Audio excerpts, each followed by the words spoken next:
السلام علیکم۔ یہ مسجد نبوی میں جو واقعہ ہوا ہے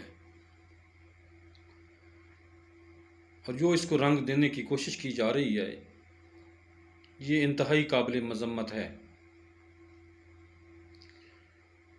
لوگوں کو سمجھ نہیں آ رہی کہ ان دھوکے باز لوگوں نے جس طرف اس معاملے کو لے جانے کی کوشش کی ہے، یہ سوال بھی غلط ہے اور یہ جواب بھی غلط ہے۔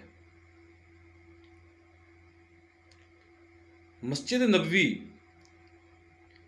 اور منبر رسول صلی اللہ علیہ وسلم کے اوپر ایک سلطنت اسلامیہ کے عوام کیا احتساب نہیں کر سکتے اپنے حکمران کا؟ کس نے منع کیا ہے؟ اگر یہ کسی نے منع کیا ہوتا تو حضرت عمر فاروق رضی اللہ عنہ کو ایک شخص کھڑا ہو کے منبر رسول پر یہ نہ کہتا کہ اے عمر، ہم تمہاری بات اس وقت تک نہیں سنیں گے جب تک تم ہمیں یہ جواب نہیں دو گے کہ یہ لباس تم نے کیسے اس کپڑے میں بنوا لیا ہے جس کپڑے میں میرا لباس نہیں بن سکتا اور تمہارا بن گیا ہے، جبکہ تمہارا قد کاٹ ہم سے اتنا بڑا ہے کہ اس میں آپ نہیں آ سکتے۔ تو حضرت عمر فاروق کو اس احتساب کا جواب دینا پڑا، اور اس کا جواب حضرت عمر فاروق کے بیٹے نے دیا کہ میں نے اپنے حصے کا کپڑا اپنے والد کو دیا ہے۔ تو حضرت عمر فاروق نے تو نہیں فرمایا کہ مسجد نبوی کی توہین ہو گئی ہے، یہ منبر رسول کا ہی تقاضا ہے کہ ایک ریاست کا حکمران اپنے آپ کو جواب دہ سمجھے۔ اگر آپ اتنے حساس ہیں تو پھر ایسے عہدے پہ ایسی ذمہ داری کو لینے کی کیا ضرورت ہے؟ پاکستانیوں نے بھی آپ سے سوال کیا ہے کہ جب تک شہباز شریف صاحب آپ 16 ارب روپے کی کرپشن اور منی لانڈرنگ کا جواب نہیں دیں گے، آپ قابل مذمت ہیں، اور جس کا جواب آپ نہ پاکستان میں دینا چاہ رہے ہیں اور نہ کہیں اور دینا چاہ رہے ہیں، نہ آپ عدالتوں میں پیش ہونا چاہ رہے ہیں۔ اس لیے یہ پاکستانیوں نے آپ سے سوال کیا ہے، یہ پی ٹی آئی نے سوال نہیں کیا۔ وہاں پر جتنے لوگ تھے وہ پاکستانی تھے۔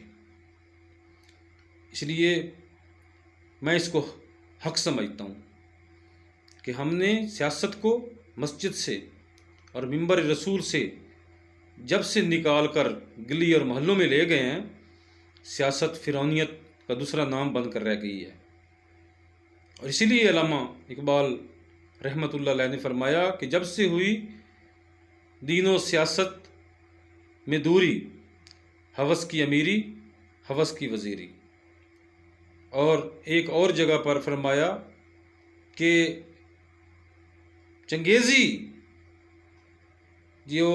اگر سیاست کو ہو جدا دین سیاست سے تو رہ جاتی ہے چنگیزی۔ تو اسی لیے آپ اندر چنگیزی پیدا ہو گئی ہے، آپ ڈکٹیٹر بن گئے ہیں، آپ برداشت ہی نہیں کر سکتے کہ آپ کو سوال کیا جائے، آپ سے پوچھا جائے۔ کس کی مجال ہے آپ سے پوچھے، آپ سے سوال کرے اور آپ جواب دیں؟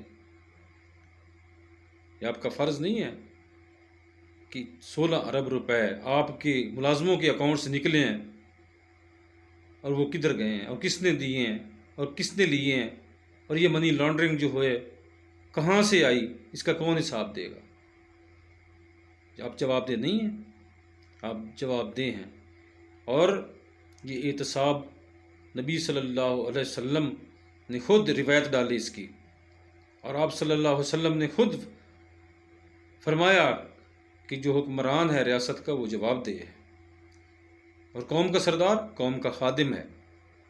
اس لیے آپ اس کو غلط سائڈ پہ لے جانے کی کوشش نہ کریں، بلکہ آپ جہاں بھی جائیں گے پاکستانی آپ سے پوچھیں گے، آپ جواب دیں۔ آپ اپنے آپ کو عدالتوں میں پیش کریں اور اس کا جواب دیں، اور یہ FIR کرانے اور بکواس اور غلط باتیں نکالنے، اور جو یہاں پر بیٹھے ہیں گنڈا گردی کرنے کے لیے صرف اس وجہ سے کہ آپ سے پوچھا جا رہا ہے، یہ غلط ہے۔ یہ اللہ اور رسول کا حکم ہے، آپ جواب دیں ہیں۔ رانا ثناء اللہ کو بھی آپ لگام ڈالیں، اس کو بھی آپ لگام ڈالیں، اور اس طرح اسلامی ریاست کا جو وزیر ہے وہ بدماشیاں اور دھمکیاں نہیں دیتا، کیونکہ آپ لوگ اپنے آپ کو احتساب سے بلند تر سمجھتے ہیں۔ اس وجہ سے آپ سے کوئی سوال کرے تو وہ آپ کی توہین ہے، اور آپ اس کو توہین سمجھتے رہیں۔ میں تو اس بات پر خوش ہوں کہ اللہ کا شکر ہے کہ یہ قوم بیدار ہو گئی ہے۔ اس سے پہلے تو یہ قوم سوئی رہی، جو ہوتا رہا، یہ بولی نہیں ہے، اس نے بولنا شروع کیا ہے، اس نے پوچھنا شروع کیا ہے۔ اسے پوچھنا چاہیے، آپ سے بھی پوچھنا چاہیے، آصف زرداری سے بھی پوچھنا چاہیے، عمران خان سے بھی پوچھنا چاہیے، مجھ سے بھی پوچھنا چاہیے، آپ سے بھی پوچھنا چاہیے کہ آپ اپنے وسائل کا حساب دیں۔ آپ کا سورس آف انکم کہاں سے آیا ہے؟ آپ کا بظاہر ذریعہ آمدنی محدود ہے، لیکن آپ نے اتنے بڑے اثاثے کہاں سے بنا لیے ہیں؟ یہ میری، آپ کی اور سب کی ذمہ داری ہے۔ جو بھی آفس بیرر ہیں وہ تو خاص طور پر جواب دہ ہیں۔ اس لیے یہ توہین رسالت نہیں ہے، یہ توہین نبی صلی اللہ علیہ وسلم کی مسجد کی توہین نہیں ہے، بلکہ یہ توہین ہے 22 کروڑ عوام کی، کہ جس کے خزانے پر آپ امین بن کے بیٹھے ہیں اور آپ جواب دہ نہیں سمجھتے اپنے آپ کو، ان کی توہین آپ کر رہے ہیں، اور اب اس کو آپ توہین مذہب کے نام پر، آپ توہین مذہب کے نام پر اس کو دبانا چاہتے ہیں۔ یہ نہیں ہو سکتا۔ میرے نبی صلی اللہ علیہ وسلم کی زندگی کا مطالعہ کریں، مشاہدہ کریں، اور پھر دیکھیں کہ آپ جواب دہ ہیں، اور آپ اس جواب دہی سے اپنے آپ کو نہیں نکال سکتے۔ اللہ تعالیٰ ہمارا حامی و ناصر ہو۔